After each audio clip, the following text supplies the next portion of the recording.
16 number question यही बात करता है, average of cube of 45 positive integer, 1 से लेकर के मेरे भाई 2 का क्यूब, फिर 3 का क्यूब, इस तरीके से करके यहाँ पर जो है चीजें हमारी कहां तक जा रही है 49 तक। अब मैं आपको फिर से वो चीजें दो रिमाइंड करवा देता हूं कि क्यूब वाले केस में सम कितना होता है और एवरेज कितना होता है, हम इतनी बार लिखेंगे कि तुम्हें यहां पर याद हो जाए।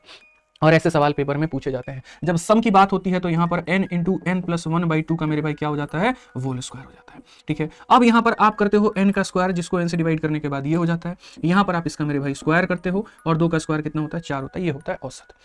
ये क्या होता है मेरे भाई, यहाँ पर औसत होता है। अब जब आप बात औसत की आती है तो n की वैल्यू 49 है, तो यहाँ पर n की जगह कितना रखोगे, 49 रखोगे।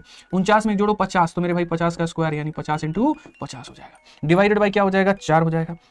अगर हम देखें 2 को 2 से काटेंगे, 2 से 25 बार में, और 2 से कितनी बार में काटेंगे, 25 बार में। कुल मिलाकर के कितना होगा 49, और यहाँ पर 25 25 कितना हो जाएगा, 625 हमारा करेक्ट होगा। अब मेरे भाई तुम एक बार गुना करके देख लो ना, तो मेरे भाई यहाँ पर सीधा सीधा इसका उत्तर है मेरे भाई 50 इंटू इतना 3 अंक 2 अंक, मेरे भाई कभी भी इतने छोटे छोटे आंसर होंगे नहीं। ये तुम्हारा आंसर हो जाएगा 30,625, क्योंकि मेरे भाई 625 इंटू 50 मेरे भाई यहाँ पर सीधा हो जाता है 31,625, उसमें से कम कर दो तो मेरे भाई यहाँ पर जो है ये सही हो जाएगा।